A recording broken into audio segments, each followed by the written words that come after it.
Good morning and welcome everyone back again to day two of the 81st Presidential Advisory Council on HIV/AIDS, also known as PACHA Full Council meeting. My name is Marlene McNeese. My pronouns are she and her, and I am one of the co-chairs of PACHA, and I serve as Deputy Assistant Director with the Houston Health Department Bureau of HIV, STI, and Viral Hepatitis Prevention. I just want to say that it has already been an incredible meeting. So grateful that we were able to take advantage of being back in the Washington, D.C., Maryland, Virginia area. These are the opportunities where we like to engage as much as possible with our federal colleagues and hear about critical updates about what may be occurring and where we may still have persistent challenges. And I think we've got all of that from yesterday. My head was full of information last night. So I'm excited to carry on the agenda today because we do have another exciting panel that will be co-facilitated expertly by my co-chair. But with that said, I just wanted to welcome everyone again in the room and look forward to an exciting day. Thank you. Good morning and welcome to our official second day, but our third day here in Washington, D.C. I'm Vincent Guillermo Ramos, the other co-chair of PACHA, and I'm really happy that sort of all of the learning and all the information that we received yesterday will continue today. I'm going to very quickly go through our agenda and just sort of review what we have in store. The first, after our opening remarks and our roll call, is a very exciting panel that actually Dr. Chan and I will co-lead, but we've got three expert speakers who are going to talk about state level perspectives or jurisdictions and what they're doing so from a population point of view. And I think one of the things that's really exciting about the content that we're going to hear is that we're going to start touching on issues that have come up more indirectly in our conversations about how we best respond as a nation to the HIV epidemic, but I think it's very relevant and timely. And so I'll hold until we get into that part of the agenda. We also will have some discussion on anti-LGBTQ laws and policies. That will be the panel that follows this first one this morning, and looking forward to talking about that given the current context of where we are as a nation. And then also, one of the things that struck me yesterday that I noticed that there was sort of a pause in the room and that we were silent. And I looked out at a number of individuals and I could see that we were looking for a way to react, but we didn't say anything. And so I wanted to recognize that we had a public comment that was from Tennessee, in particular from Shelby County. I know many of you in the room, if not all of you, saw that last week there was some reports in the media, and there was a statement from the Department of Health in Shelby County about an outbreak of HIV. And I just want to, share, and in my closing comments today, I'll probably come back to this, but so much of the discussion that we've been talking about around implementation, around the importance of science and policies, and are we reaching the right populations and issues of equity, was all reflected in the comment that we heard yesterday during the public from Memphis. And so I hope that individuals watching today, I want them to know, and everyone that was listening, we heard you. We didn't respond, but later on we'll have some additional conversation. Once we finish with our anti-LGBTQ panel, we'll have time for one of our favorite parts of the meeting, which is PACHA-to-the-People, where we really turn the microphone around and the council is able to receive guidance and feedback and have open conversation. Marlene will be leading that. And, Marlene, as you guys know, does a fabulous job at facilitating that. She's a world-class pro. And then at the end of the day, we'll have our reports from our subcommittees. One of the things that we're doing differently at this meeting, it's really a return to a tradition that we previously had, is that we will have time during sort of lunch to meet as a committee and have some conversation and really think and reflect about what we've heard over the last couple of days. So with that, I'm gonna maybe turn it over to Caroline for roll call and get us going. Welcome. Thank you so much, Vincent. Good morning to everybody. So with roll call, we'll start with PACHA members. I didn't say it yesterday, but if you don't mind also saying your name, your organization, your location and subcommittees. For our federal partners, if you could say which agency you're from. So with that, PACHA co-chair Marlene McNeese. Present, Houston Health Department. I also serve as a member of the Stigma and Disparities Subcommittee as well as the Global Subcommittee. PACHA Co-Chair Vincent Guillermo Ramos. Present, Johns Hopkins University, the Institute for Policy Solutions, at the School of Nursing. I serve on the EHE, Ending the Epidemic Committee, and also the Aging and HIV Committee. Guillermo Chacon. Guillermo Chacon, Latino Commission on AIDS, North Carolina, Texas, Florida, and New York. And I serve in the Ending the HIV Epidemic and also on the Stigma Subcommittee. Philip Chan. Present, Philip Chan, infectious disease physician at Brown University, also Rhode Island Department of Health. I'm on the Ending the HIV Epidemic Subcommittee. Thank you. Tori Cooper. Present, Tori Cooper, across the country, worldwide. Worldwide. Human Rights Campaign. I'm also co-chair of the EHE subcommittee. All right, Miss Worldwide. Rania Copeland. Rania Copeland, just little LA. I am the founder and CEO of Equity and Impact Solutions, a consulting firm, and I am the co-chair of the Stigma and Disparity Subcommittee. And Mackenzie Copley. Morning, everyone. Mackenzie Copley, Washington, D.C. I'm the co-founder and CEO of 110 Health, an HIV screening organization almost here in town. And I'm on the EHE subcommittee. Alicia Diggs. Good morning, Alicia Diggs. UNC Chapel Hill CFAR Community Engagement Manager. I'm also with the, I'm one of the co-chairs for the HIV and Aging Long-Term and Lifetime Survivors, as well as the Stigma and Disparities Committee and the Subcommittee of Stigma Disruptors. Jen Cates. Good morning, President. I'm here in DC at KFF, and I'm also a co-chair of the Global Subcommittee of PACHA. Paul Kawada. Duvia Lozano. Good morning, Duvia Lozano, Program Director at Chicanos por la Causa, Phoenix, Arizona. I sit on the Ending the HIV Epidemic Committee and recently co-chair with Dr. Hansel Tooks on the Workforce Subcommittee group. Tiomi Luckett. Jesse Mylan. DeAndre Moore. President DeAndre Moore, hailing from Beaumont, Texas. I currently serve as a board member to the AIDS Vaccine Advocacy Coalition and Prevention Access Campaign. And I also sit on the EHE subcommittee and the Global Subcommittee. Leah Moore. Laura Platero. Kayla Quimbley. Natalie Sanchez. Good morning, Natalie Sanchez, Director for UCLA Los Angeles Family AIDS Network. Patrick Sullivan. Good morning, Patrick Sullivan from Emory University in Atlanta, and I am on the Global and Ending the HIV Epidemic subcommittees. Jeff Taylor. Jeff Taylor, HIV and Aging Research Project, Palm Springs, California, and a member of the HIV and Aging and Long-Term Survivor and Lifetime Survivor Subcommittee. Thanks. Marvell Terry II. Present, Atlanta, Georgia, but always representing my hometown of Memphis, Tennessee, that we've been talking about so much. I am on the Stigma Subcommittee and chair of the HIV Criminalization and Discrimination Committee. Work group, I'm sorry. Hansel Tooks. Present, professor of medicine at the University of Miami Miller School of Medicine. I'm on the Ending the HIV Epidemic Committee and co-chairing the Workforce Subcommittee. And Carol Treston. Good morning, Carol Treston, President, Philadelphia. I'm with the Association of Nurses in AIDS Care, and I serve on the Global and in the HIV Epidemic committees.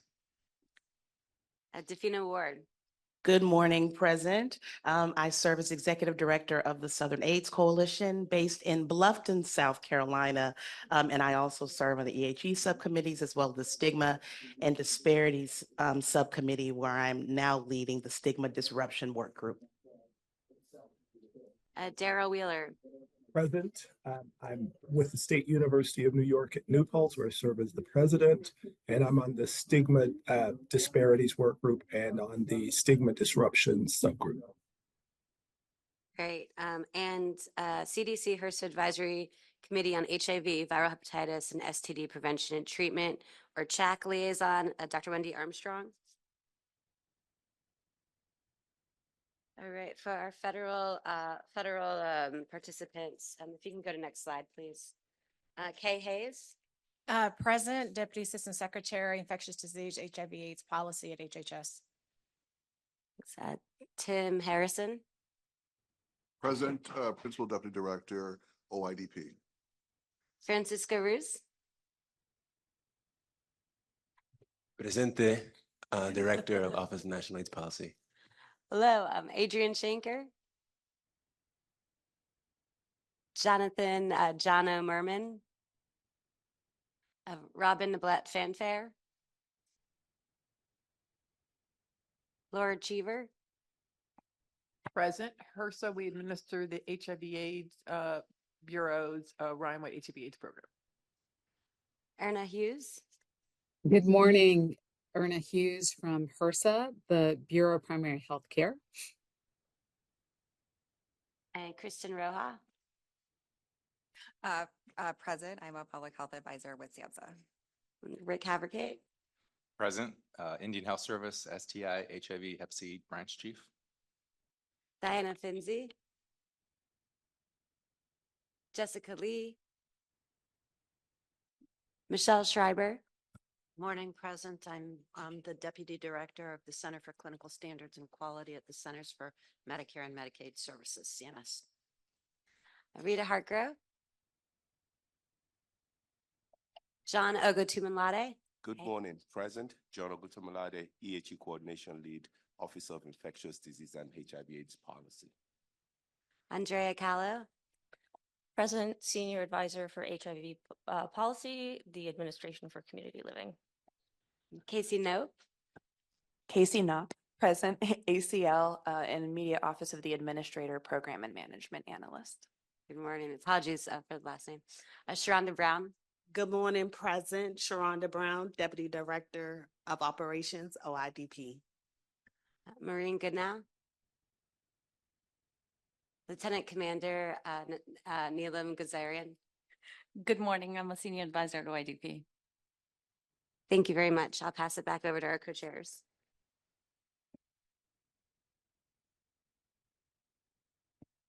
So good morning. I'm pleased to introduce the first panel today entitled State Level Systems Approaches from Health Departments.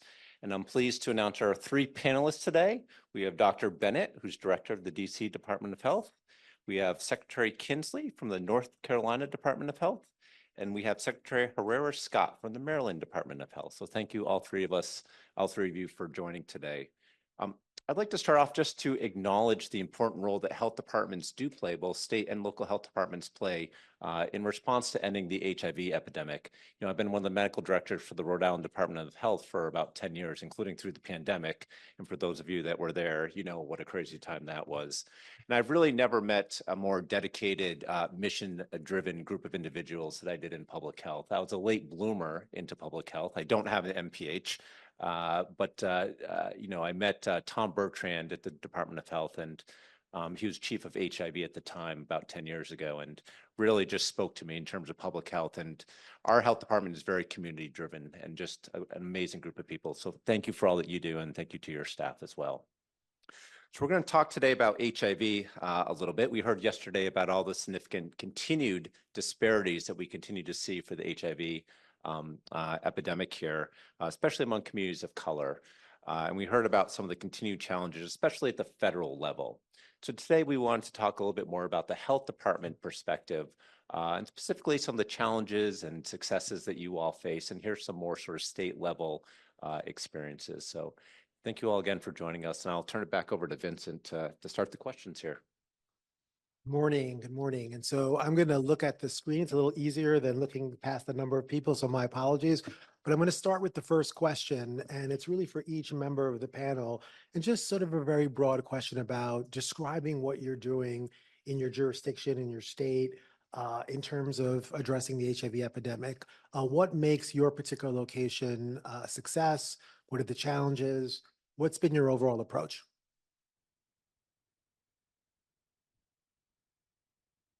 Good morning, everybody. So first, I want to acknowledge that I'm describing the work of Clover Barnes and her team, which have been really innovative in this area. I'm a late arrival to the department. Right? I think what has been successful is the way in which the program has tried to respond to what the community is saying and move into a status neutral standpoint where we are just looking at both those who need HIV treatment and those who need HIV prevention as the same community, which they are, and treat them accordingly. So whoever comes, they either need to become virally suppressed through successful treatment or low risk of infection through successful PrEP or PEP.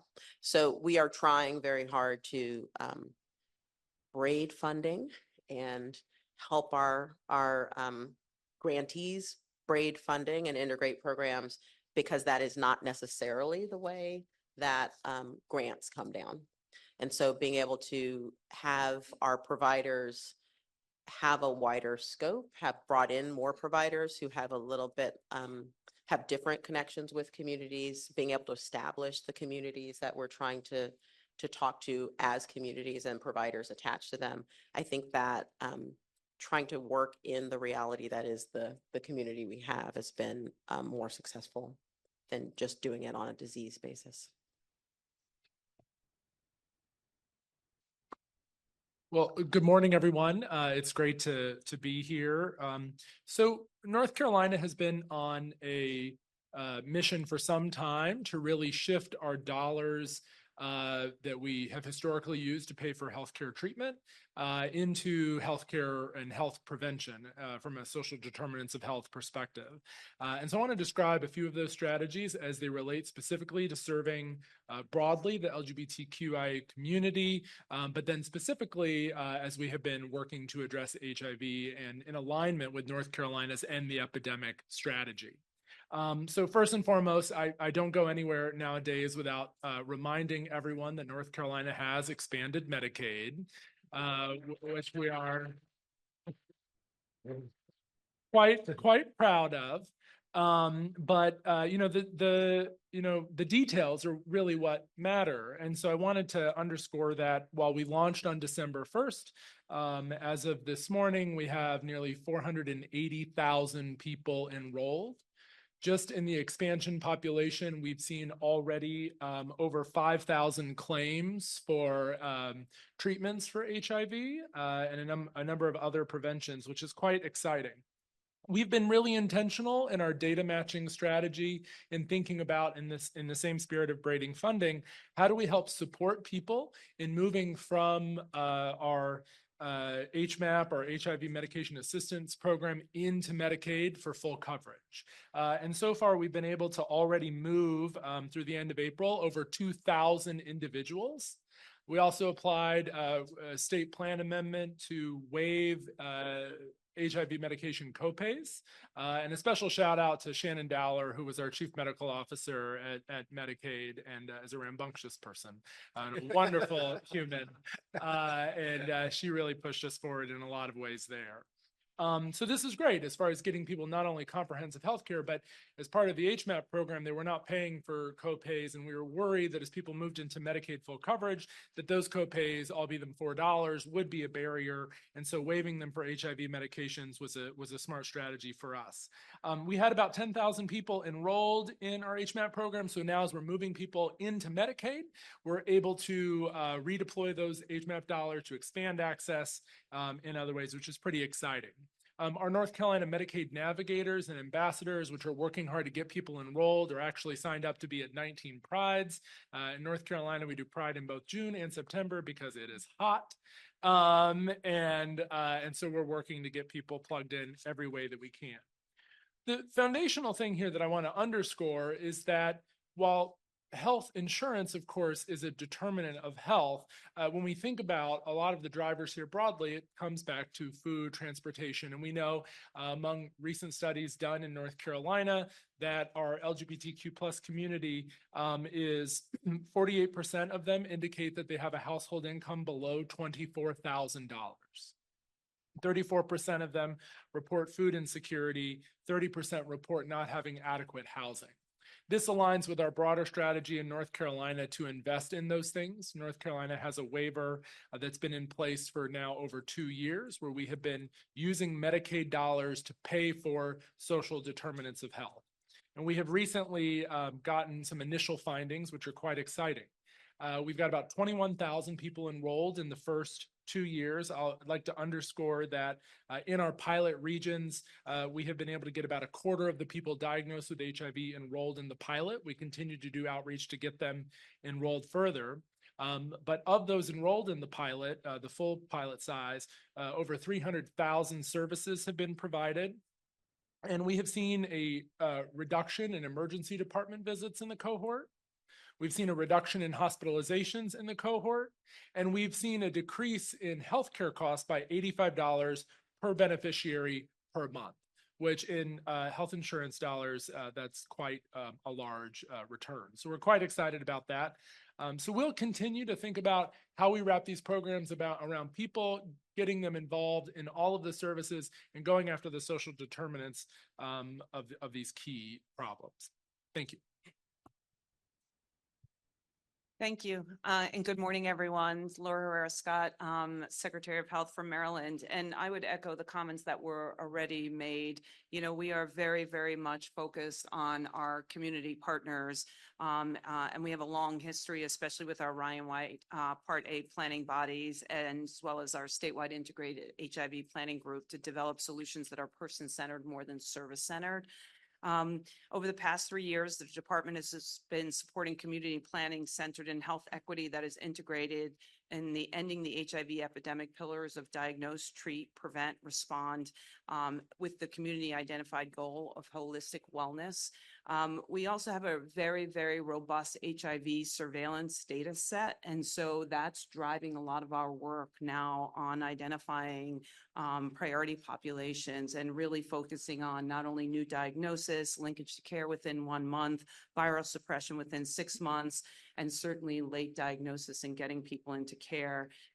Because we are a health department, we oversee all 24 local health departments. So leveraging the local health departments to help us address social determinants of health. So whether we're thinking about transportation in Western Maryland or housing shortages on the Eastern Shore, and quite frankly, even the changing demographics of the National Capital Region, how do we work with our partners in Montgomery and Prince George's County, for those of you that are near Maryland or familiar with the state.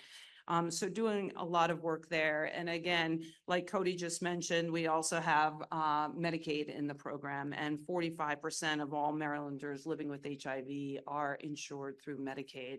And how do we align with our MCOs to ensure that regardless of the managed care organization that the person living with HIV is in, that services are coordinated in such a way that they get what they need. Recently, we had an issue with one MCO who had prior auths on one of the HIV medications, and every other MCO was approving it. So we had to step in and make sure we're aligned.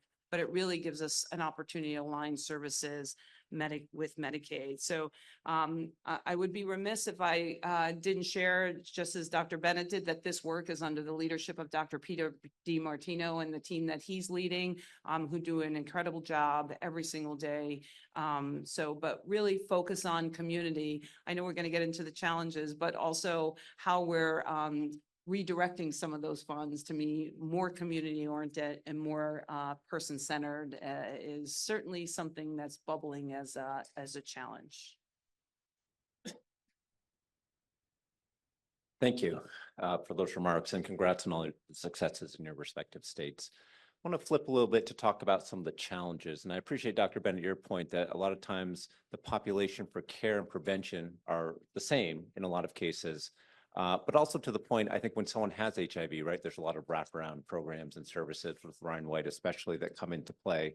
But maybe talk about the top couple challenges that you see for care and prevention. And I will say, at least in our state, I think a lot of times young cisgender men and transgender women who don't have HIV for HIV prevention services, they're the most likely to be uninsured and therefore not to get preventative care and especially HIV prevention services. But maybe highlight one to a couple sort of the top challenges as we think about HIV care and prevention. I think DC has some unique advantages. Our insurance rate is incredibly high. It's been well above 95 for a while. So when someone is not insured, it usually means they are fairly far on the margins. As you succeed in any program, and HIV has been similar as congenital syphilis and other things are, when you have gotten to a point of success, who's left are the hard ones. So those are the people who are disconnected, the communities who don't see themselves as in need, or have lots and lots of social barriers that make treatment or prevention such a low priority that getting them to that place is a challenge. That, I think, is where we sit in a lot of our work.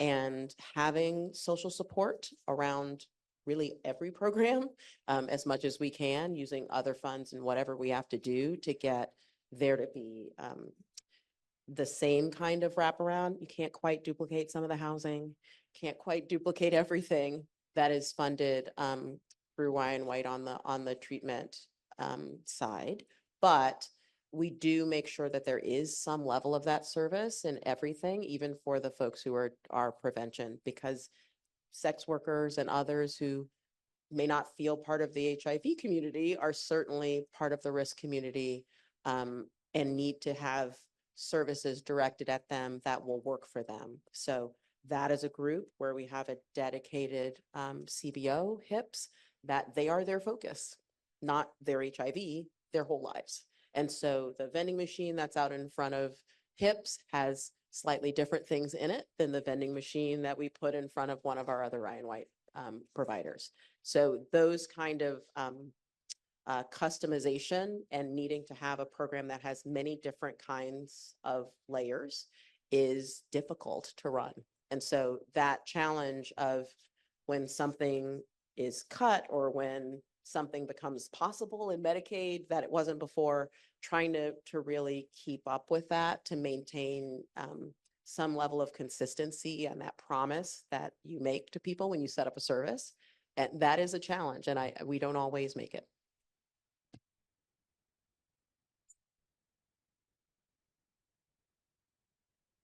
Oh, I'm falling. So I think a few things to focus on in North Carolina's challenge set, which I would align with what has been said, but to add to that, one, the rural geography of North Carolina. North Carolina has the second largest population of individuals living in rural communities, second to Texas.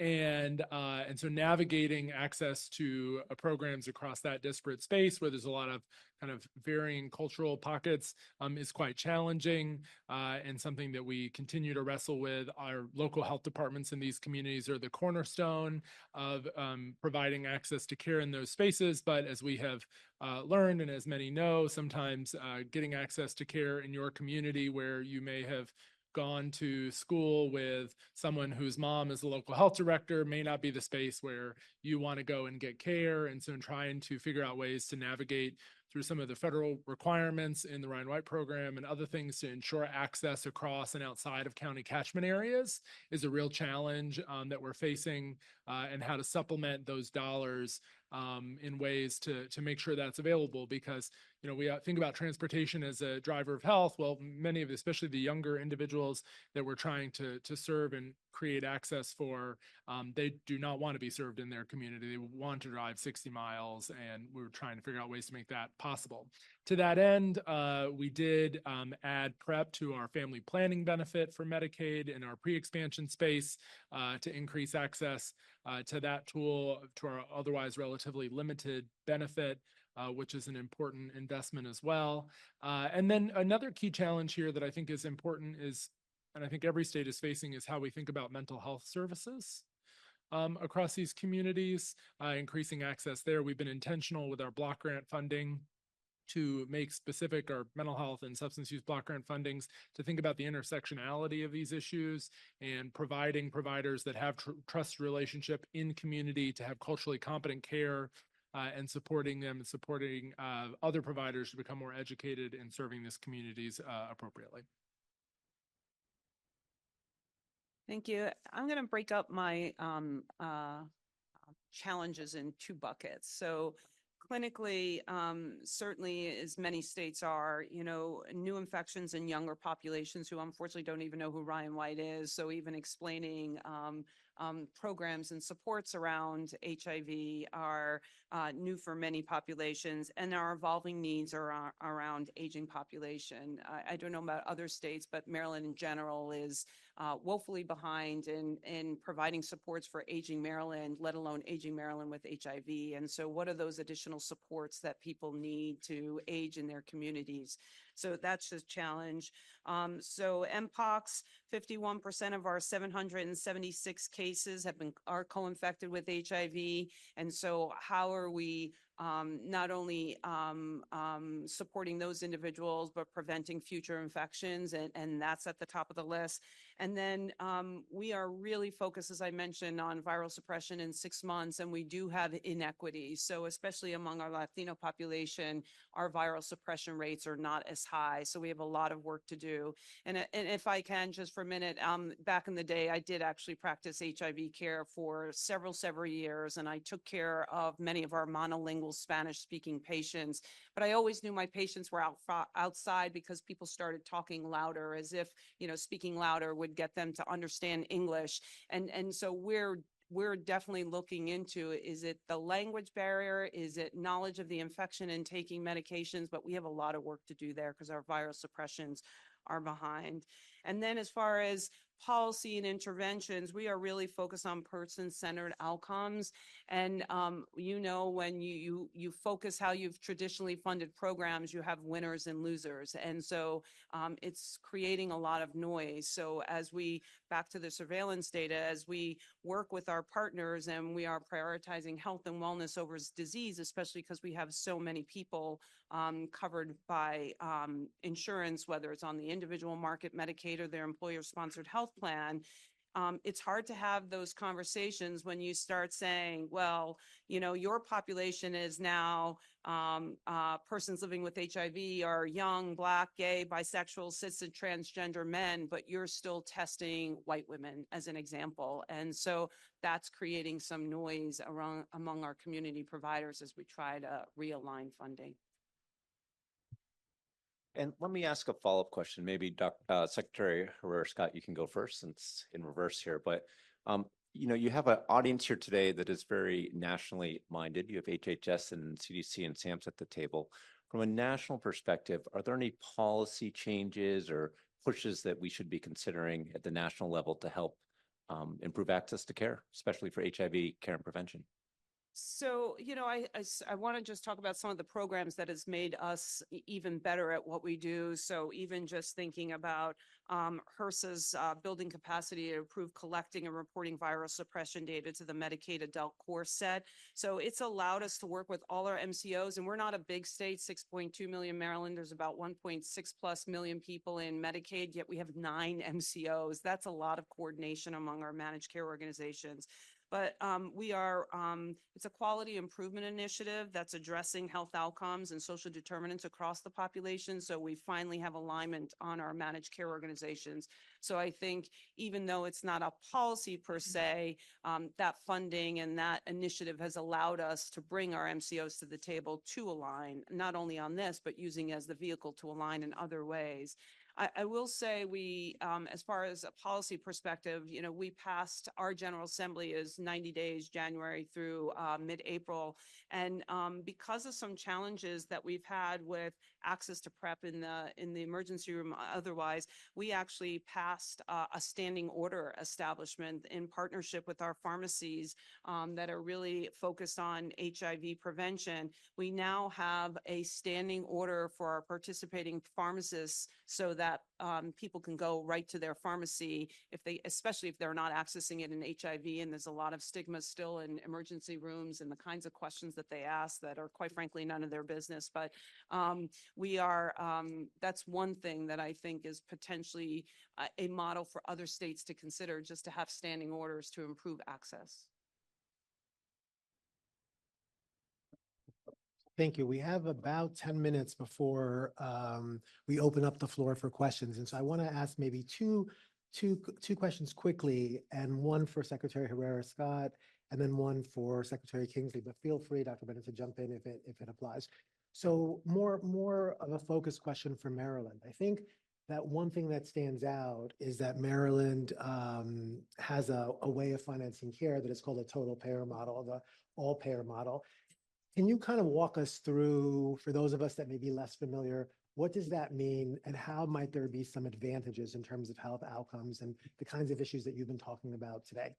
Sure. So Maryland is the only state that gets paid under global budgets, which is the total cost of care model that was referenced. And what that means is we're exempt from the prospective payment system. So unlike every other state where you bill fee for service and you generate revenue, our revenue is set by the Health Services Cost Review Commission, which is the rate regulating body for the hospitals. And hospitals, 90% of our hospital revenue is on global budgets. That means the hospital knows their revenue at the start of the year and then has to manage that budget within that budget. It also means that every payer pays the same rate at that hospital. So you don't pay the same rate across hospitals, but let's say I'm Johns Hopkins and Medicaid, commercial, and Medicare all pay the same rate at that hospital. So maybe rate A, and at a community hospital, I may pay a lower amount, let's say rate B, but all payers pay the same rate at that hospital, which is pretty different than every other state where commercial traditionally pays the highest rate, then you have Medicare, and then you have Medicaid paying the lowest rate. And what that has meant for that kind of payment structure is that a lot of hospitals don't take Medicaid, or they cap their benefit or the number of people they'll see. So you end up needing safety net hospitals for one. The other thing, unlike in other states, because we have global budgets, we don't have the same access issues in the hospital that other states do. Every hospital gets paid the same rate, so Medicaid beneficiaries get to go to any hospital that they need to go to without worrying about whether or not the claim will be paid. In addition, it's stabilized our community hospitals. So in many other states, especially during and post-COVID, there has been closures of community hospitals or service lines within those community hospitals. And we have maintained our hospital network across the state by virtue of the fact that we have this model and hospitals are paid under global budget. So what that means for the HIV community is people really have access where they live and they don't have to travel really far distances. Where we are lacking is, like I said, some of the expertise maybe in parts of the state, but with telehealth services, we can tap into those resources. Thank you. It's okay to complain about it.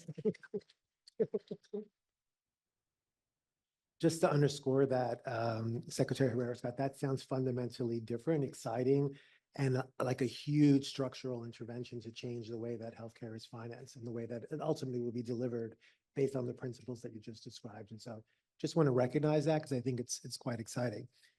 Secretary Kingsley, yesterday we had some discussion. We had a great presentation from Jessica Lee, Dr. Jessica Lee from CMS. And while many of us don't agree with the question that I posed yesterday, I want to pose the question to you and see what you might add. And especially because there may be some viewers that are listening that don't fully believe in investments in social care as part of traditional healthcare delivery. And so some of what has been sort of articulated is that this potentially is a reallocation of resources from the social welfare system into health that would be better served in the social welfare system. Some of the argument is about outcomes, and do we have evidence for clinical outcomes, and what should our outcomes be? Maybe I'll stop there. I've never gotten this question before. No. So I'm happy to be very transparent from my perspective on kind of the good, the bad, and the ugly of this space. I have been suspicious of taking traditional Medicaid dollars and putting them into drivers of health in the kind of social community-based organization space for a number of reasons, and I have been vocal about it. Now, we just got, as I mentioned earlier, our first results back from the pilot, and it's pretty compelling. Again, just to reiterate, reduction in ED, reduction in hospitalization, and $85 savings per member per month net of costs. I'll also underscore that we have built these current pilots in 33 of North Carolina's 100 counties, which are by and large very rural, with historically a very high, just 3 to 4 times higher uninsurance rate than other parts in the state. And so not only did we do it where it was needed, we did it where it was harder to do, and we still yielded those results, which is pretty compelling to me. I'll add, but this is my whole, but wait, there's more. 75% of the community-based organizations in these counties that are now doing the work are minority or women-owned. These are individuals that were already on the ground doing the work that now have stable funding, that now are able to build more capacity, and then can come to me to apply for the other grants that they so often felt left out of because they didn't have a grant writer and they didn't have QuickBooks. And Medicaid funding has been a reliable source of income for them to do the work across these 28 services that we have approved. Now, look, who wants to do medical billing? Nobody. And the marginal cost of medical billing and the marginal cost of these programs is quite high. A food box, and the majority of our investments have been in food today. That was the first domain of services that we rolled out. You probably look at those boxes and be like, "Oh, what is in them? They're expensive." And that's because anything that's moving through a medical billing system is going to be quite high. But I think, frankly, it is, I'll come back to my punchline. We, in North Carolina, the second thing that we did as we were rolling this out is we did a data matching project in partnership with the Benefits Data Trust to look at who is in our Medicaid program, who is in our SNAP program, and who is in our WIC program, our foundational federal benefit programs for food. And we found that if we had perfect enrollment between these different programs, that our SNAP population, based off who is in Medicaid, would double in size. We're leaving billions of dollars on the table for a program that's foundational to food. Now, we started to do nudges where we were texting people, and we looked at eligibility that was done at the county level, and we found, and we started getting feedback from individuals that's like, look, the amount of paperwork I have to do monthly for SNAP is not worth the $25 benefit that I get. And so there's real fundamental eligibility issues in these programs that keep people out of them. And I think it's frankly, called BS in that, that it is okay for us to hold more dollars back from Medicaid to hope that people starve because they're not willing to do the hard work of the SNAP program. I think food as medicine is a no-brainer. But we've got to invest in it across all these programs. And I agree that dollars for SNAP and dollars for WIC will go further than dollars for Medicaid for food. But we've really got to work to how to layer these things together in a smarter way. And I think North Carolina is charting that path. And we're eager to get more people in SNAP, to get full enrollment in WIC. But I think there's a huge opportunity to answer Dr. Chan's question earlier. There's a huge opportunity for the federal government to think about how, and we saw some of these pilots, frankly, during COVID, where if you're eligible in one, you're eligible for all, and presumptive eligibility for SNAP and what that looks like. And we saw in our measurement that, people who had access to all those social supports didn't get sick as often. They were able to shelter in place. And these are the things that drive health. And so I think holding back Medicaid for lack of other people not being in those is a point of great privilege that we shouldn't go down. Thank you, Secretary Kingsley. So if folks can start getting their questions ready, I see, Maribel, you have your card up. But before I take the first question, I see a number up. Just wanted to give Dr. Bennett a chance to comment if there's anything you wanted to share or we can kind of put the first question to you, your decision. I am less torn about the Medicaid social benefits. And part of that is that I've spent a decent chunk of my career in equity explicitly. And the goals that we say we have, the professional responsibilities we say we have, cannot be met with a system that does not flex to include, again, reality. So if you cannot get to the doctor, the fact that you are allowed to go there is not access. If you just got discharged from the hospital with a heart problem, the fact that you have no food at home is relevant whether we believe the food at home is our problem or not. So you have not actually treated that person if you have patched them up and sent them home to come back to you. So we need to do these things in order to actually have any fidelity to the goals of the programs, the principles we say we have. So I'm not sure. I understand where the debate is coming from, but equity is always going to be about prioritization and targeting. Doing it across there, everybody needs food. The guy who just got out of the hospital from his heart attack and is not managing his diabetes needs it a little more. Like there's always going to be prioritization and targeting. And if we can't somehow unlevel the field and target where people are needing it the most, we're not going to get anywhere. And we just like our disparities the way they are. Thank you. Thank you. So I see many hands. We've got about 15 minutes. I'm going to start with Marvell and try to go around the room as quickly as possible. Good morning. I will make it quick. This question is for all three panelists. Each of you are located in areas where historically Black colleges and universities are. And so we've talked about inequities, equities, all of these words. How have we or how have you engaged from a systems level with our historically Black colleges and universities, and what have been those results? So I'll start. I will, full transparency, we have not done a good job. You know, a lot of the partnerships have been with our large academic institutions, which is predominantly Johns Hopkins and University of Maryland, and then dollars through those institutions flow to the historically Black college and university. But it's a small amount of money compared to the dollars at play.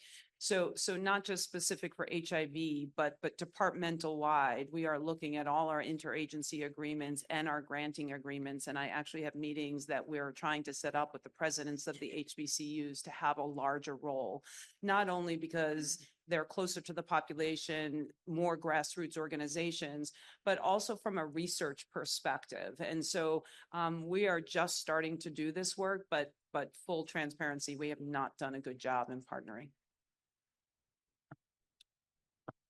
Give three examples I'm particularly excited about.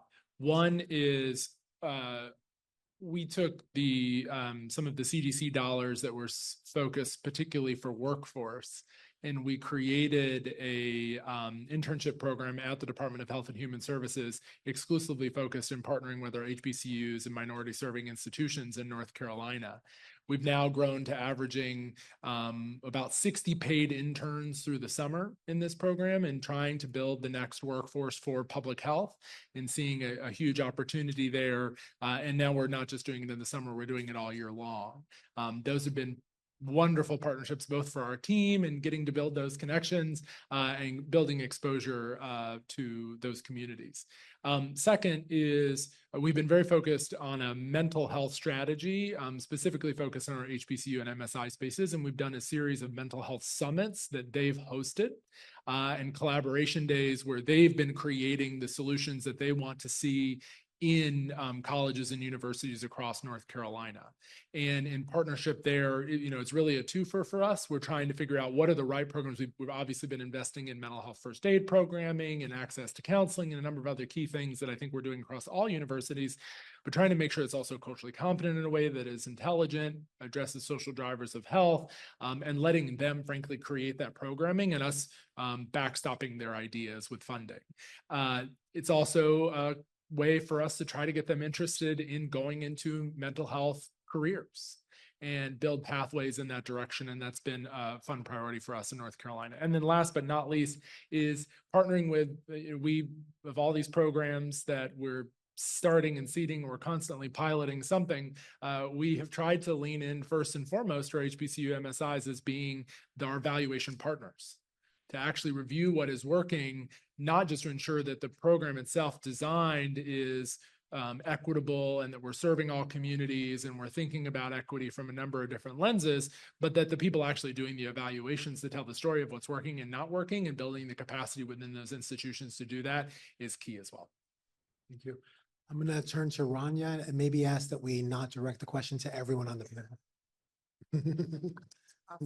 My question is for Cody. It's been really great to hear the work that you guys are doing.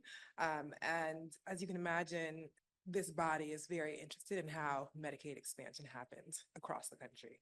And so can you give us any insight into things that were useful for you all in the journey towards Medicaid expansion that we might think about how we can replicate or advise the Secretary on trying to bring at larger scale to states that still need the support of Medicaid expansion?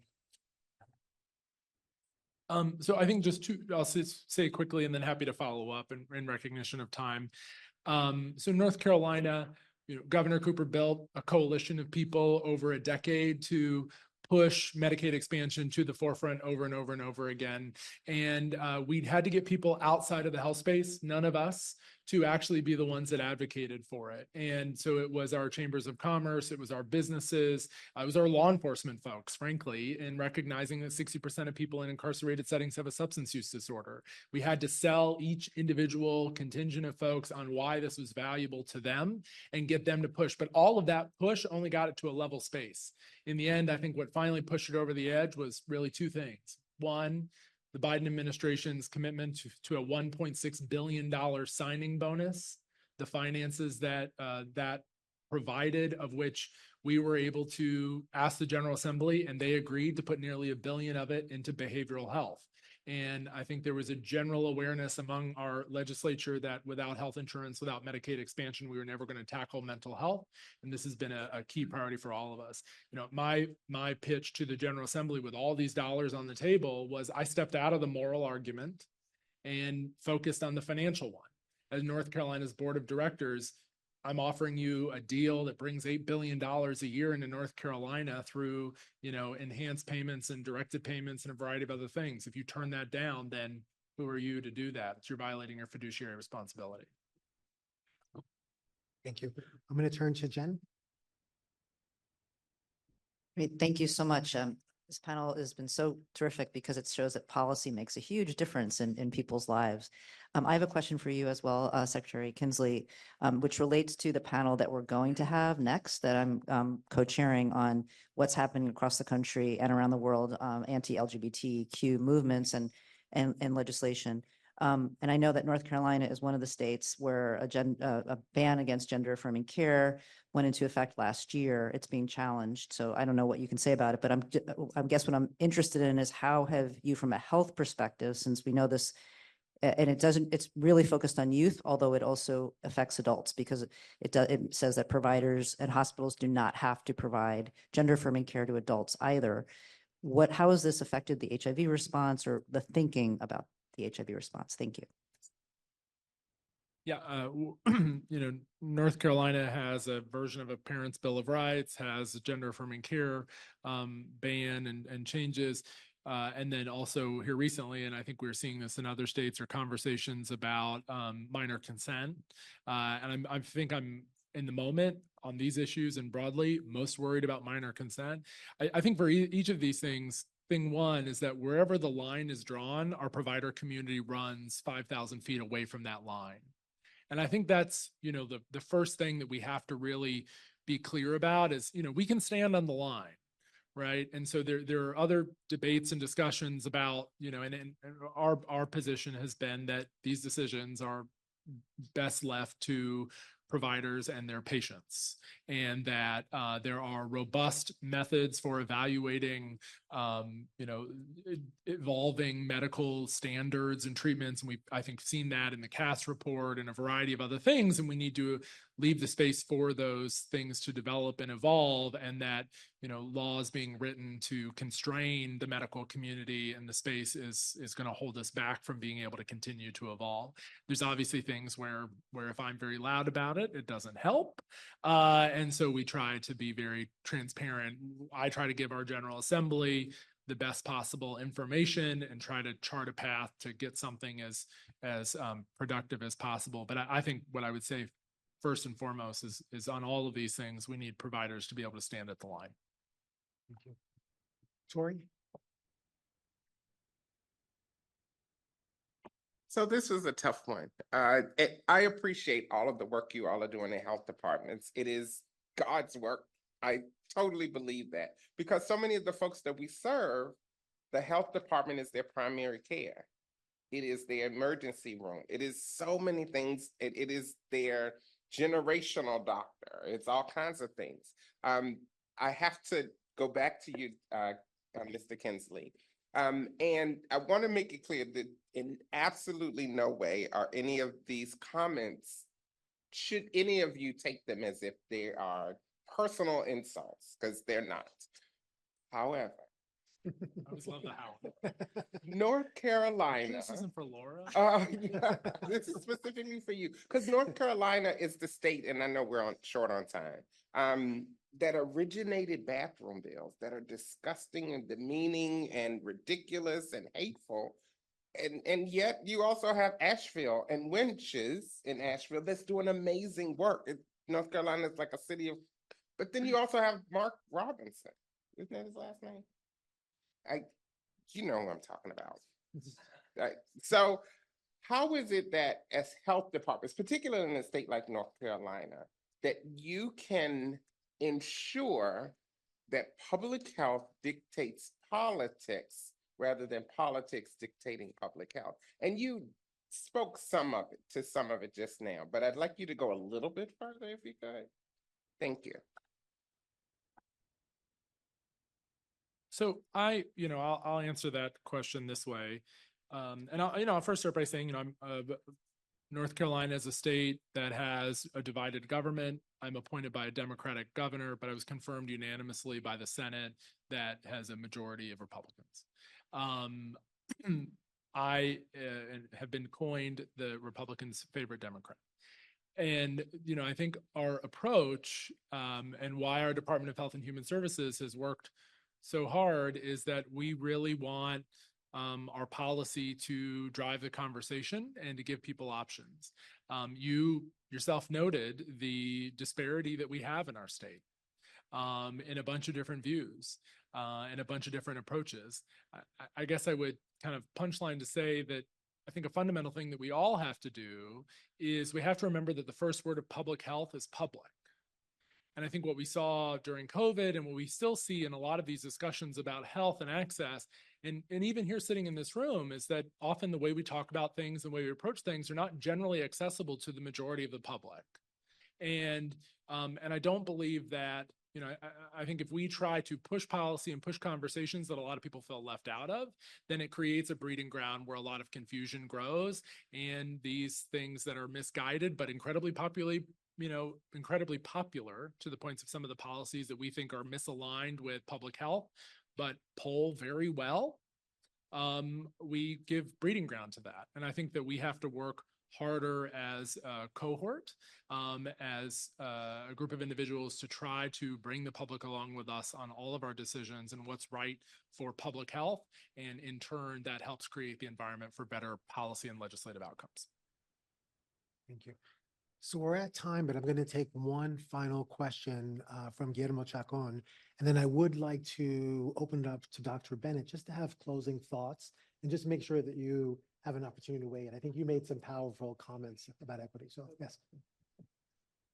Thank you. And I want to echo what Corey said. I'm very grateful, and please bring the message to the people that work around you and with you that we value your amazing work. And again, I echo what Jan said. This is a very, very good panel, and too bad that with time is against us.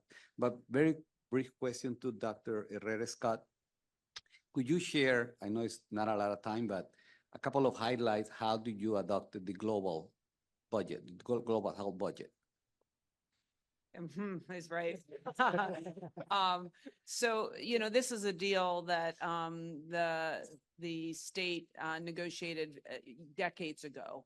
And then we renegotiated the terms of the deal back in 2014. So the current structure of the deal, global budgets went into play in 2014.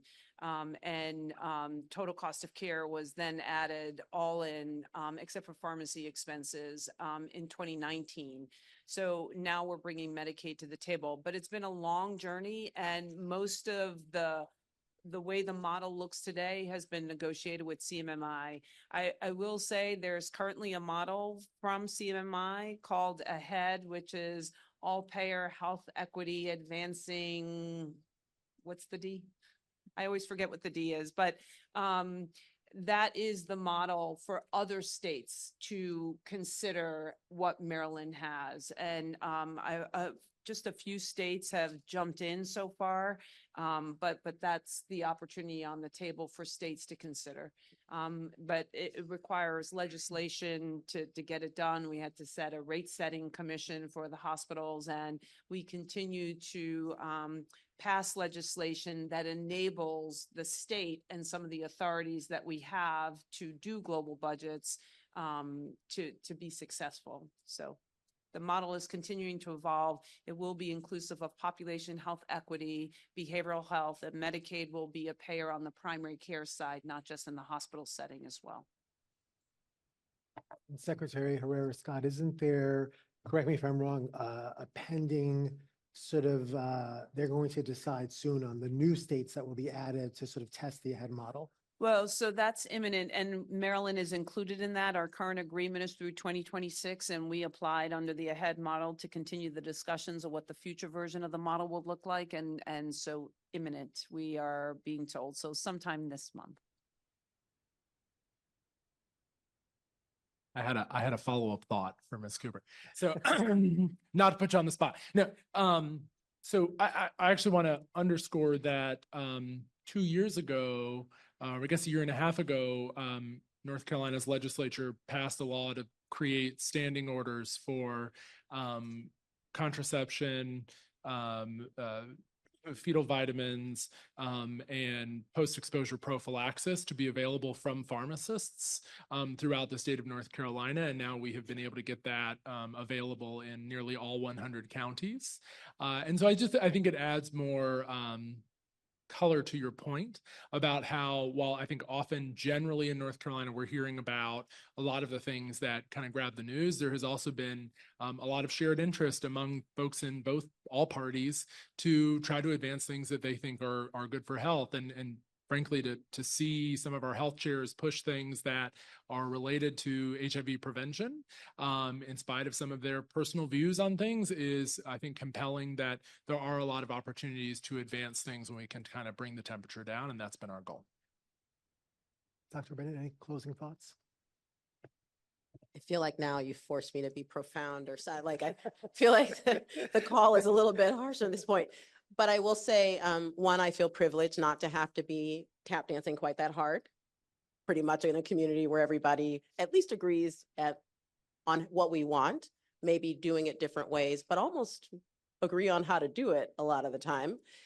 What I will say is the communities that are like that have a responsibility and a privilege to push the field ahead and really innovate and test approaches that then can prove themselves in a way that you can defend and spread. And so I really think that we are trying very hard to play that role, and our regional partners are part of that. If we want to do that, though, we've got to be able to be innovative with the financing. We've got to be able to be innovative with the rules and restrictions. And I know we want a level playing field, but if we're going to move forward, it's not going to be in the context of an argument about whether we should do it at all. It's going to be with people who are striving to get to zero, to end this. And so I'm hoping that we can play that role. We want to, and we just need the support to do it. Thank you. This has been a fantastic panel. I think that one of the things I appreciate most, in addition to the differences of perspective, is just elevating the opportunity for PACHA to see policy level structural interventions and what that could possibly look like for people living and at risk of HIV. So a round of applause for our three speakers. Thank you. Thank you very much. So before we go to break, I think I'm going to turn it over to Kay Hayes for some comments. Oh, great. Thank you. What an amazing panel. I just want to say gratitude. This was really helpful, and it really helps PACHA as they deliberate and their subcommittees and think about policy forward. Before we break, I just want to take 2 minutes of personal privilege here. I would be remiss if I didn't do a couple of thank yous, and I didn't want to save it to the end, and we rushed out and I didn't say it. So my team knows I love a good Tiger team. I am such a fan of the Tiger team. They probably cringe their faces like, oh, here she comes with another Tiger team idea. However, small teams come together, do incredible work. So I have to say the OASH team that made Tuesday's evening event possible, I have to say a huge gratitude, thank you. It's a labor of love for us. For us, it's a family reunion. So it was like bringing family to have a reunion.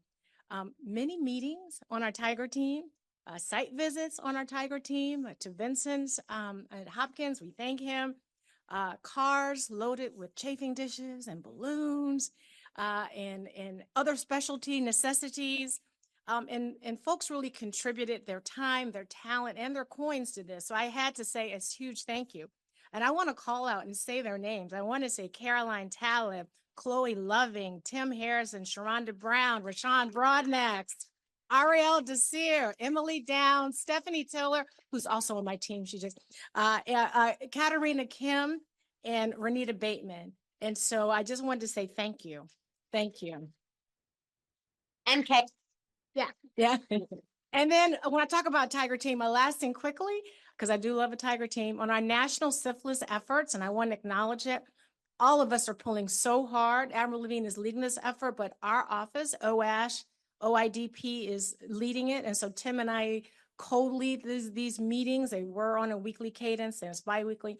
But I want to shout out to two people, and that's Lieutenant Commander Nellie Kazarian, who I just had to say huge thanks.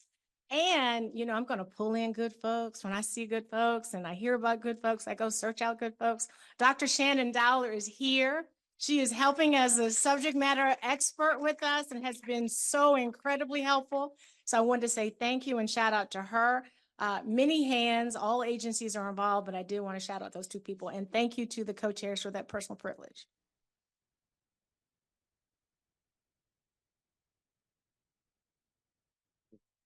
So I think we're going to take 10 minutes. We're running a little bit behind, but if everyone could please be back in 10 minutes. Thank you very, very much. Produced by the U.S. Department of Health and Human Services.